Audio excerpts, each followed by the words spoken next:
kecepatan anggota kami ke TKP, kami bisa melakukan mapping dan mencari saksi-saksi pada saat TKP dan mengetahui ternyata ada yang membawa kendaraan itu. Dan nanti dapat dikembangkan sudah terungkap. Kemudian LP yang kedua hampir itu sama ya, sama juga kecepatan kami ke TKP. Alhamdulillah dapat mengungkap kasus itu.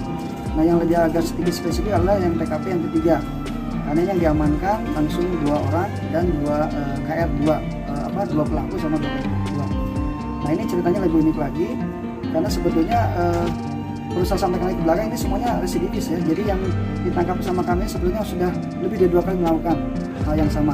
Nah untuk yang LP yang ketiga ini mereka sudah sampai 10 kali sampai 20 kali melakukan tindakan kriminal KR 2 ya, TKP di Jakarta Barat dan Santero Jakarta.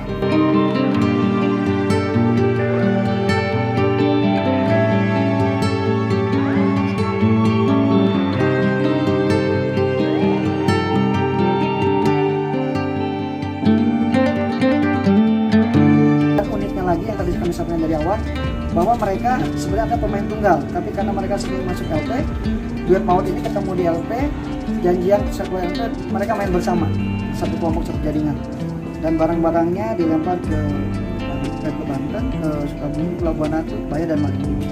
Nah jadi itu yang uniknya yang di LP yang ketiga ya. Jadi mereka aslinya tidak saling kenal, kemudian tiba-tiba kenal di LP, setelah sama-sama keluar mereka melakukan duet yang sama, duet maut, mereka berkolaborasi melakukan hal yang sama lagi khususnya untuk KR.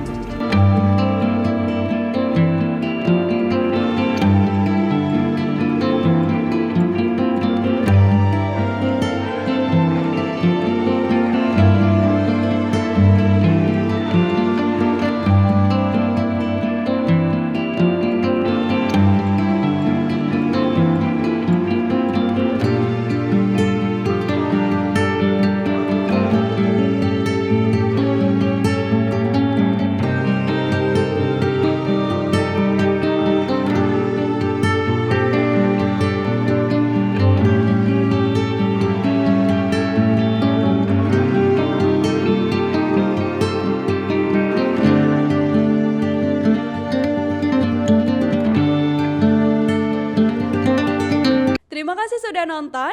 Jangan lupa like, subscribe, dan share ya.